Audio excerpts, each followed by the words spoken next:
Hi hello friends, welcome back to our channel. இன்றைக்கி நாம் பார்க்க போகிறது ரெக்கார்ட் ஆஃப் ரெகனர் ஆர்க்கில் episode 5 file number 00000001. So starting சீனில் நம்ம லூபு வந்து இறந்தார் பார்த்தீங்களா? அதை பார்த்தோன்னே சுற்றி உள்ளவங்க டீம் எல்லாமே அழகு செய்கிறாங்கங்க.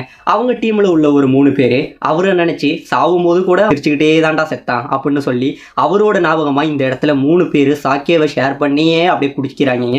இப்போ இந்த பக்கம் எல்லாருமே கத்துறானுங்க, இப்படி போய் ஒரு புத்தவங்களை கொண்டுட்டீங்களே அப்படின்னு. பாதி மனிதர்கள் கத்துனாலும் பாதி கடவுள்கள் வந்து கடவுள் ஜெயிச்சிட்டாரு, தோருக்கு இணை வேற யாருமே கிடையாதுங்கிற மாதிரி சப்போர்ட் பண்ண, இந்த பக்கம் தோரையே சப்போர்ட் பண்ணுவான் பார்த்தீங்கன்னா அந்த கண்ணாடிக்காரன், அவனுமே என்ன சொல்கிறான், எங்கள் தோரை ஜெயிக்கிறது யாருமே கிடையாதுடா அப்படிங்கிற மாதிரி கத்துறாங்க. இப்போ இந்த பக்கம் கோல், அந்த சின்ன பொண்ணு இருக்கா பாருங்க, அவள் ஒரு மூலையில் உட்காந்து அழுதுகிட்டு இருக்காங்க. இவங்களுக்கெல்லாம் எப்படி கடவுள்னு சொல்ல மனசாட்சி வந்தது? எங்கள் அக்கா ஒரு மனுஷனை ஈவியறக்கமே பார்க்காம அப்படி கொண்டுட்டாங்களே அப்படின்னு சொல்லி கோல் உட்காந்து அழுதுகிட்டு இருக்காங்க. இப்போ இந்த பக்கம் தோர் வந்து போட்டி முடிச்சுட்டு வந்து வெளியில் போகிறாருங்க. அப்படி வெளியில் போகும்போது அந்த இடத்துல வந்து குதிரையும் லூபுவோட அந்த வீரர்கள் இருந்தாங்க பார்த்தீங்களா? இவங்க 2 பேருமே சேர்ந்து அந்த இடத்துல என்ன பண்ணுறாங்க, நானும் எங்கள் லூபு எங்கே போனாரோ அங்கேயே போகணுன்னு ஆசைப்பட்றோம், சாகிறதுக்குள்ளே உன்னை கொன்னுடுவோண்டா அப்படின்னு சொல்லிட்டு அந்த கோபத்திலே என்ன பண்ணுறாங்க, தோரை கொள்றதுக்காக அங்கேயே இருந்து வராங்கங்க. ஆனால் தோர் என்ன பண்ணுறாரு, இது எதை பற்றியுமே யோசிக்காமல், உனக்கும் நான் அவன் எந்த இடத்துக்கு போனானோ அதே இடத்துக்கு உங்களையும் நான் அனுப்பி வைக்கிறேங்கிற மாதிரி சொல்லி இந்த இடத்துல தோர் ஒரே அடி தாங்க அடிப்பார்.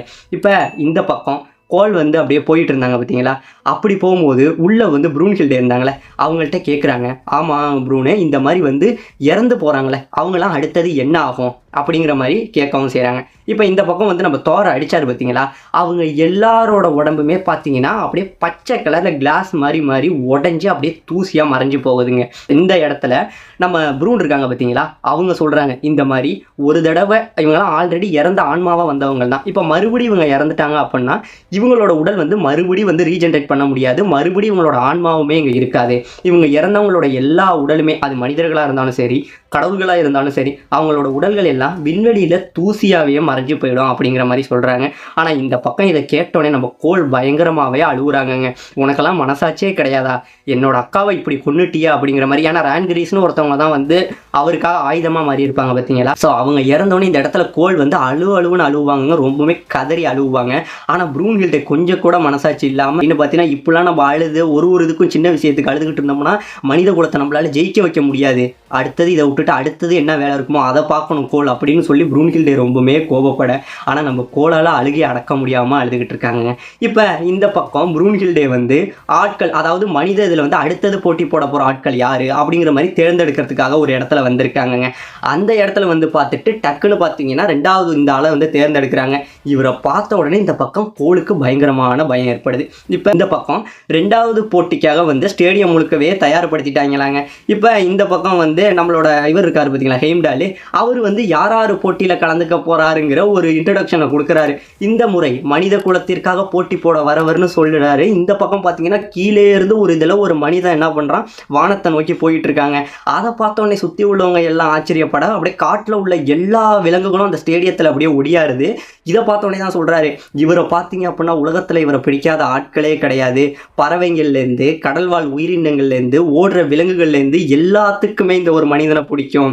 இந்த ஒரு மனிதனோட அன்பு இந்த உலகத்தையே மிஞ்சினது. அது மட்டும் கிடையாமல் கடவுளால் உருவான இந்த மனிதன் கடவுளுக்கே எதிரியான அந்த மனிதன் அப்படின்னு சொல்லி இந்த இடத்துல நம்ம ஆதாமை என்ட்ரி பண்ணுவாங்க. ஆமாங்க, இந்த தடவை மனித குலத்துக்கு போட்டியாக வந்து அவங்களுக்காக சேர்ந்து போராட போகிற ஆள் வந்து ஆதாமுங்கிற மாதிரி இந்த இடத்துல சொல்லுவாங்க. அப்போ மேலேருந்து ஒரு ஆப்பிள் வரும், அதை அப்படியே ஸ்டைலாக கடிச்சிக்கிட்டு இந்த இடத்துல ஆதாம் வந்து என்ட்ரி பண்ணவும் செய்வாங்க.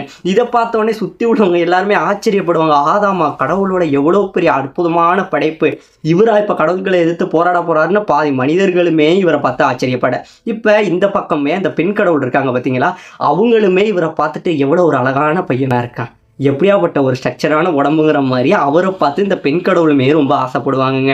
இப்போ இந்த பக்கம் எல்லாரும் ஆச்சரியப்பட, மறுபடியும் இந்த முறை கடவுள்கள் பக்கம் வந்து நின்று சண்டை போட போகிற அந்த ஆள் யார் அப்படின்னா இந்தியாவோட மிகப்பெரிய கடவுள் அப்படின்னு சொல்லுவார். திடீர்னு பார்த்தீங்கன்னா அவருக்கு ஒரு கால் மாதிரி வருங்க, பார்த்தீங்கன்னா வாயை மூடிடுவார். ஏன் அப்படின்னு பார்த்தீங்கன்னா இந்த நேரத்தில் அந்த கடவுள் வர போகிறது இல்லையா, திடீர்னு அங்கே உள்ள மக்கள் எல்லாம் இருக்கும்போது அங்கே ஒரே வயலின் சத்தம் கேட்கும்.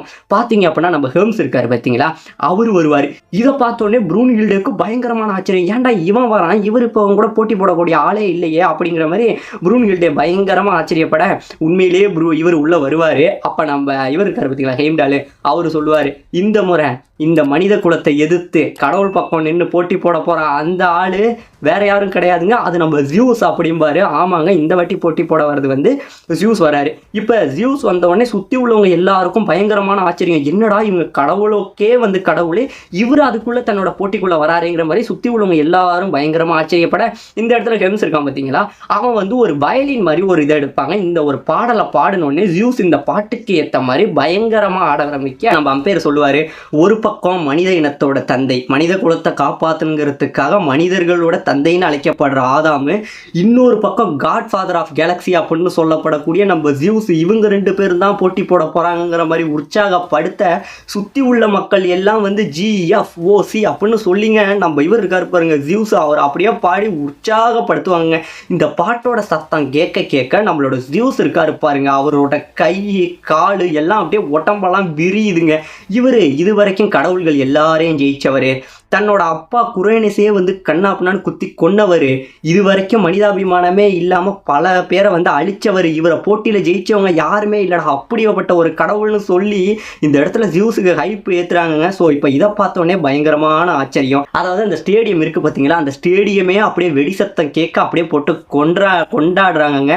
இப்போ இதை கேட்டோன்னே ஒரு பக்கம் கோலுக்கு பயங்கரமான ஆச்சரியம், எதுக்காக இப்போ இவர் போட்டிக்கு வந்தார், இவ்வளோ பெரிய கடவுளோட இது வந்து இப்போ அவ்வளோ சீக்கிரம் அவரோட போட்டி ஆரம்பிக்கலையேன்னு கோல் கேட்க, இந்த பக்கம் ப்ரூன்ஹில்டேக்கும் அதே சந்தேகத்தில் தாங்க நிற்கிறாங்க. ஸோ இவங்க கொண்டாடுறது எல்லாத்தையும் பார்த்துட்டு ப்ரூன்ஹில்டே புரியாமல் நிற்க, அதோட இந்த இடத்துல இந்த எபிசோட முடிக்கவும் செய்கிறாங்க.